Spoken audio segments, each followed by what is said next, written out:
मान लिया कि एंगल ए, एंगल बी और एंगल सी का मेजर रेडियन में alpha minus beta, alpha, alpha plus beta है। एंगल को इस प्रकार से क्यों माने हैं? क्योंकि क्वेश्चन में दिया हुआ है कि ट्रायंगल का एंगल अरिथमेटिक प्रोग्रेशन में है और हम जानते हैं कि तीनों एंगल का सम पाई रेडियन के बराबर होगा। जब 3 नंबर अरिथमेटिक प्रोग्रेशन में हो और उसका सम दिया हुआ रहे तो उस 3 नंबर को इस तरीके से मानना चाहिए, इसलिए हम माने हैं।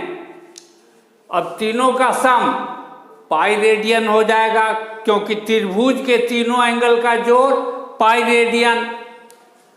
बीटा बीटा कट जाएगा, 3 अल्फा पाई, अल्फा मिल जाएगा। क्वेश्चन में दिया हुआ है एंगल ए, यहां पर हम माने एंगल ए को अल्फा माइनस बीटा रेडियन में, तो इसको यदि डिग्री में कन्वर्ट करेंगे तो 180/पाई से गुना कर देंगे।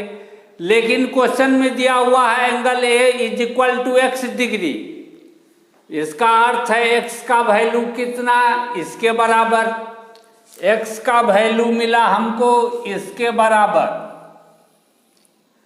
फिर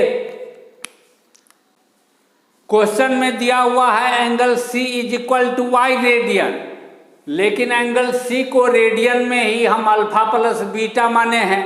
इसका मतलब हुआ y is equal to alpha plus beta, y is equal to alpha plus beta. x का वैल्यू मिल गया, y का वैल्यू मिल गया,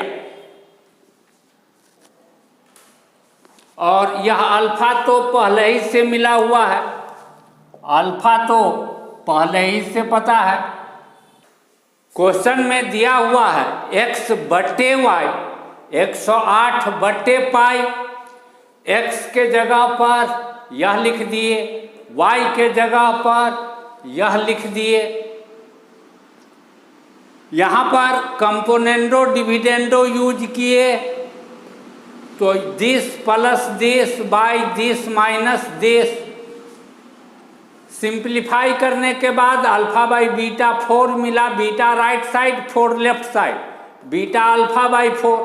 अल्फा के जगह पर अल्फा का यह वैल्यू रख देने पर बीटा का वैल्यू π/12, तो अल्फा पहले ही मिल चुका था, बीटा अब मिल गया, तो एंगल अब हम लिखेंगे।